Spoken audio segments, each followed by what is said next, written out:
आज हम लोग 10वीं क्लास का कुछ महत्वपूर्ण क्वेश्चन पढ़ेंगे। इसके पहले जो भी वीडियो बनाए थे तो उसमें भी मतलब 2 वीडियो बनाए हैं 10th क्लास पे, उसमें महत्वपूर्ण क्वेश्चन बताए गए हैं, लेकिन उसमें आप लोगों को बनाने के लिए क्वेश्चन नहीं दिए हैं। लेकिन आज से जो वीडियो बनेगा उसमें एक क्वेश्चन हम बताएंगे, तो उस पर आधारित क्वेश्चन आप लोग घर पे बनाने के लिए देंगे। यहाँ पे जो पहला क्वेश्चन है, बिंदु 2,3 का मूल बिंदु से दूरी निकालना है। तो ये जो है मूल बिंदु, यानी कहने का मतलब निर्देशांक ज्यामिति आप लोग पढ़े होंगे, 8 में भी पढ़ना है, 9th में भी पढ़ना है, 10th में भी पढ़ना है।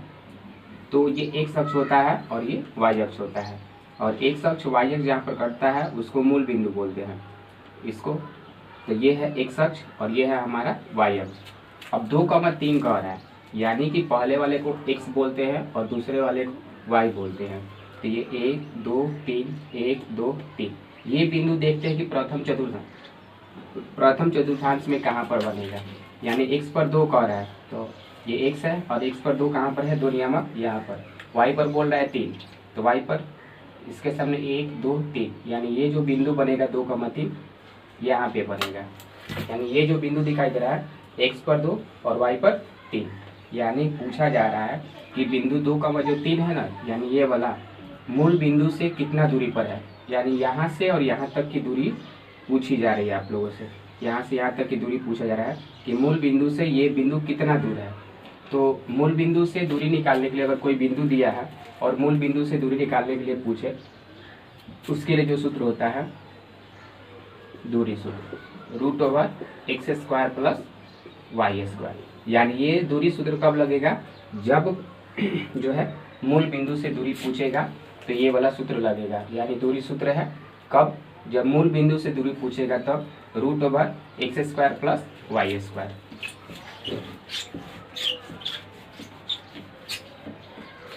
सॉल्यूशन लिखते हैं।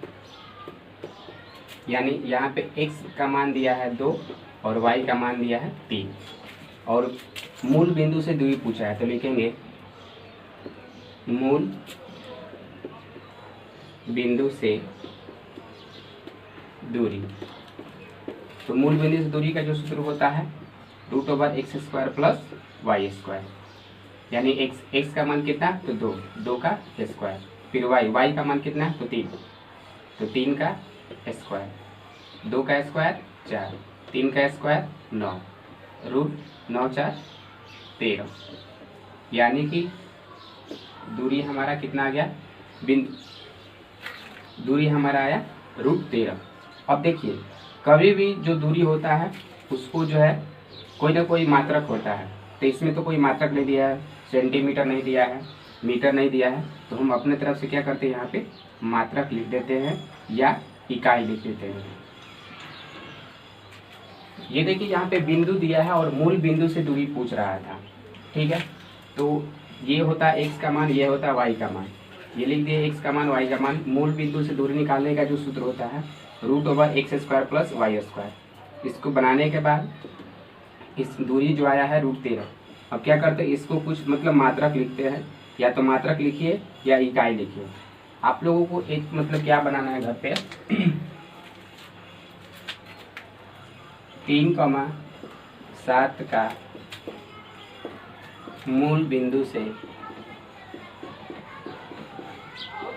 दूरी ज्ञात करें। आप लोग घर पे बना करके देखना है कि 3,7 का मूल बिंदु से दूरी कितना होगा। अगला क्वेश्चन देखते हैं।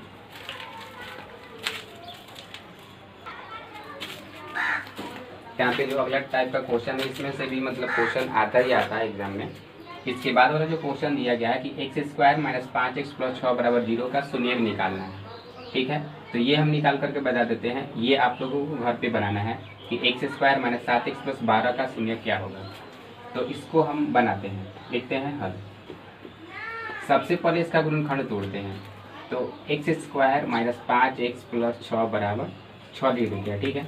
इसको शून्यक निकालने का अलग अलग तरीका होता है, हम गुणनखंड विधि से बनाते हैं। तो फिर यहाँ पे क्या करते हैं कि सबसे पहले x² और 6 में गुणा करते हैं, तो ये हो जाएगा 6x²।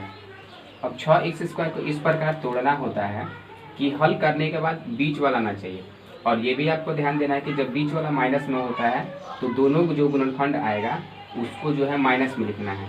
यानी कि 2 और 3, तो 2 3 6 ये वाला आ जाएगा। और 2 को x है तो 1 को x इसको देते हैं और 1 को x इसको देते हैं। सबसे पहले क्या करना है, पहले वाले इसमें गुणा करना है, तो 6x² होगा। इसको ऐसे तोड़ना है कि हल करने के बाद बीच वाला आना चाहिए, और दोनों को किस में लिखना है, माइनस में लिखना है। तो जैसे देखिए -2x और -3x यानी -5x आ जाएगा। तो बीच वाले के बदले इसको ला करके लिखना होता है। पहले वाला जो का x² - 5x + 6, ठीक है, सॉरी पहले वाला जो का और इसके बदले -5x के बदले -2x लिखते हैं और फिर -3x लिखते हैं, फिर अंत वाला जो का लिखते हैं। अब क्या करते हैं, इसमें दो का जोड़ लगाते हैं, इन दोनों को एक साथ लिखते हैं और इन दोनों को एक साथ लिखते हैं। इन दोनों में देखते हैं कि क्या कॉमन है। इन दोनों में देख रहा है कि इसमें x है और इसमें भी x है, तो x को बाहर कर लेते हैं। x को जब बाहर करेंगे तो यहाँ पे x² है, x बाहर कर लेते x बचेगा, माइनस है तो माइनस, यहाँ पे 2x है तो x कॉमन कर लिया है तो 2 बचेगा। फिर यहाँ पे देखिए माइनस है, तो यहाँ पे अगर माइनस होता है तो माइनस कॉमन करते हैं, प्लस होता है तो प्लस कॉमन करते हैं, माइनस है तो माइनस। फिर देखिए ये 3 है और ये 6 है, तो दोनों में जो छोटा होता है, जो गुणनखंड में जो छोटा होता है उसको कॉमन कर लेते हैं। तो यहाँ पे 3 है तो 3 को कॉमन कर लेंगे, तो -3x है तो -3 को तो बाहर कर ले तो क्या बचेगा, x। और यहाँ पे ध्यान दीजिएगा कि जब माइनस को कॉमन करते हैं तो प्लस माइनस वाला हो जाता है प्लस में और प्लस वाला हो जाता है माइनस में। तो ये प्लस में है तो क्या होगा माइनस, यहाँ पे 2 लिखेंगे, क्योंकि मतलब कॉमन का मतलब होता है भाग करना। तो इसमें -3 से भाग करेंगे तो x बचेगा और इसमें 3 से भाग करेंगे तो 2 बचेगा। ये वाला दोनों एक जैसा आया है, इन दोनों के बदले a को लिख देते हैं कि x - 2 और फिर इसको लिख देते हैं कि x - 3। और शून्यक निकालना है, यानी दोनों को 0 के बराबर करेंगे, तो लिखेंगे x - 2 बराबर 0 और x - 3 बराबर 0। तो x बराबर 2, ये माइनस में इधर आएगा तो प्लस में, और x बराबर 3।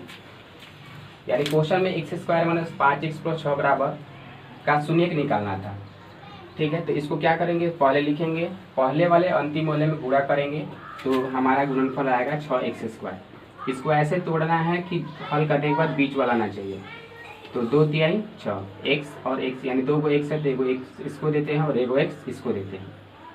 फिर माइनस माइनस दोनों में लगाते हैं क्योंकि यहाँ पे बीच में माइनस है। अब 2 का जोड़ा लगाएंगे, कॉमन करेंगे, कॉमन करने के बाद ऐसा होगा, इसको दोनों को 0 के बराबर करते हैं क्योंकि इसमें शून्य निकालने के लिए बोला गया है। तो जब दोनों को 0 के बराबर करेंगे तो इसका शून्य इसको लिख सकते हैं, अतः x² - 5x + 6 का शून्य 2 तथा 3। इसका शून्य हम निकाल दिए। अब इसका शून्य निकाल करके देखना कि आप लोग बनाने आ रहा है या नहीं आ रहा है। नहीं बनेगा तो आप लोग कमेंट बॉक्स में बताइएगा, फिर हम बताएंगे।